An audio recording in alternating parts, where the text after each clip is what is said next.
Chester Bennington, Linkin Park singer, is dead at 41. Chester Bennington, the ferocious lead singer for the platinum-selling hard rock band Linkin Park, was found dead in his home near Los Angeles on Thursday. He was 41. Brian Elias, the chief of operations for the Los Angeles County Coroner's Office, confirmed the death, in Palos Verdes Estates, and said it was being investigated as a possible suicide after law enforcement authorities responded to a call shortly after 9 a.m. Mr. Bennington, who was known for his piercing scream and free-flowing anguish, released 7 albums with Linkin Park. The most recent, One More Light, arrived in May and debuted at No. 1 on the Billboard album chart. The band was scheduled to start a tour with a concert on July 27 in Mansfield, Mass. Mike Shinoda, one of Linkin Park's founders, spoke on behalf of the group in a tweet. "Shocked and heartbroken," he wrote, adding that the band would issue a statement. Mr. Bennington also performed in a side project, Dead by Sunrise, and joined Stone Temple Pilots as its lead singer after the band split with the vocalist Scott Weiland in 2013.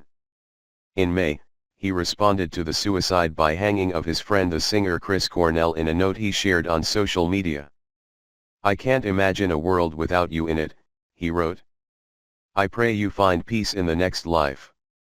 Mr. Bennington also performed Leonard Cohen's Hallelujah at Mr. Cornell's funeral. Mr. Cornell would have turned 53 on Thursday. A week later, he posted a series of positive tweets, including one about being artistically inspired. "Feeling very creative this last week. I've written 6 songs and I'm happy with all of them. Just getting started." He added the emoji for the devil horns hand gesture. But Mr. Bennington had been open about his struggles with drug and alcohol addiction, which had fueled many of his biggest hits with Linkin Park. "I have been able to tap into all the negative things that can happen to me throughout my life by numbing myself to the pain, so to speak, and kind of being able to vent it through my music," he said in a 2009 interview with the website Noise Creep. "I don't have a problem with people knowing that I had a drinking problem. That's who I am, and I'm kind of lucky in a lot of ways 'cause I get to do something about it." On Crawling, one of the band's defining singles from its debut album, Hybrid Theory, which went on to sell more than 11 million copies in the United States, Mr. Bennington sings, "There's something inside me that pulls beneath the surface / consuming, confusing / this lack of self-control I fear is never ending." The song, he said later, was about feeling like I had no control over myself in terms of drugs and alcohol.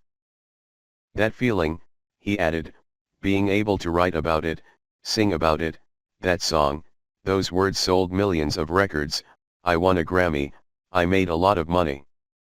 Still, as the group's career progressed, Mr. Bennington was adamant that he would remain transparent in his music about his personal ups and downs. The recording studio, he told Rock Sound, "is not a safe place for me to be unless I'm doing what I need to do, taking care of myself, being real, being open, getting it out, taking all the steps to make myself whole. If it wasn't for music I'd be dead," he added. 100%.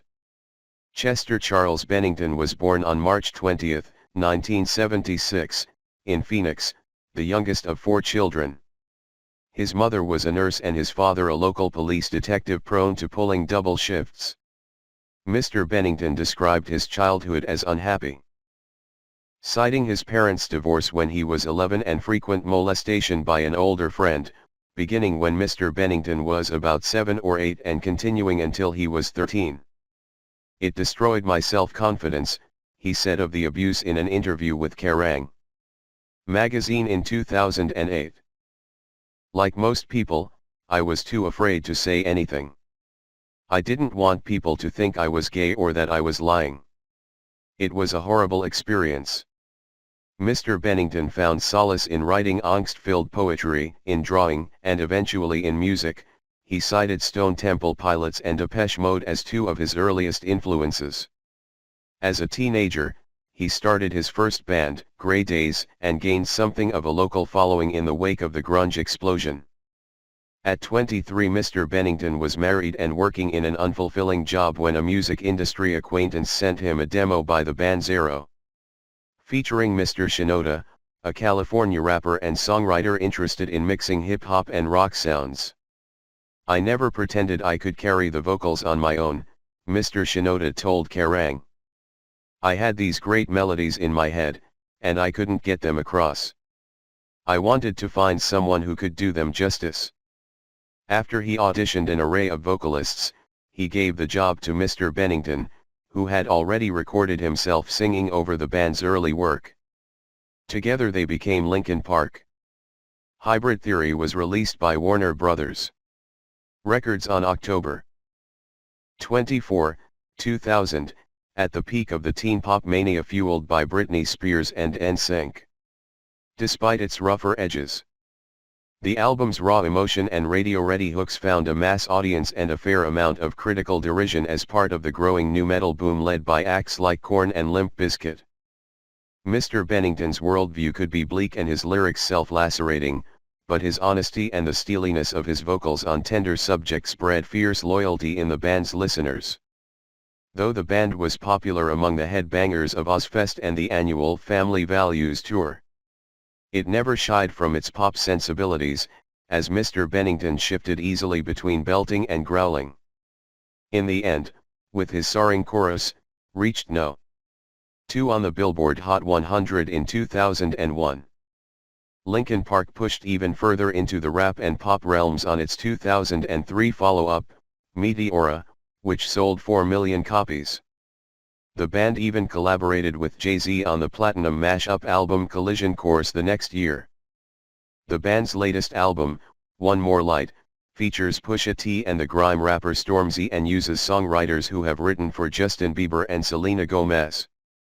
Mr. Bennington said that his sobriety had faltered throughout his rise to fame, pointing to his divorce in 2005 as a catalyst for his drinking. In a radio interview last year, he recalled going to counseling with other band members in 2006.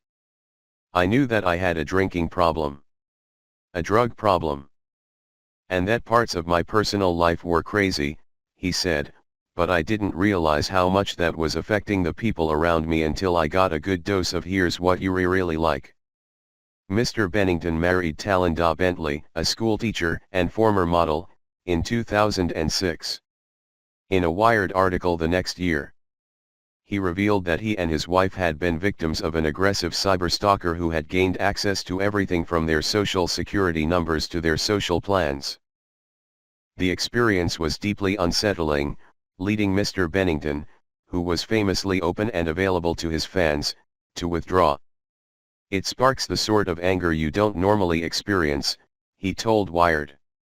Devon Townsend, the woman who had tormented Mr. Bennington and his family, was sentenced to 2 years in prison in 2008. In addition to his wife, he is survived by 6 children.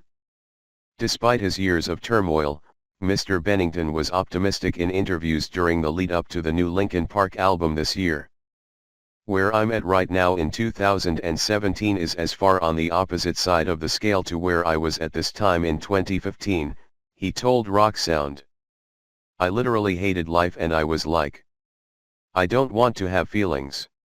And now I'm like, bring it on."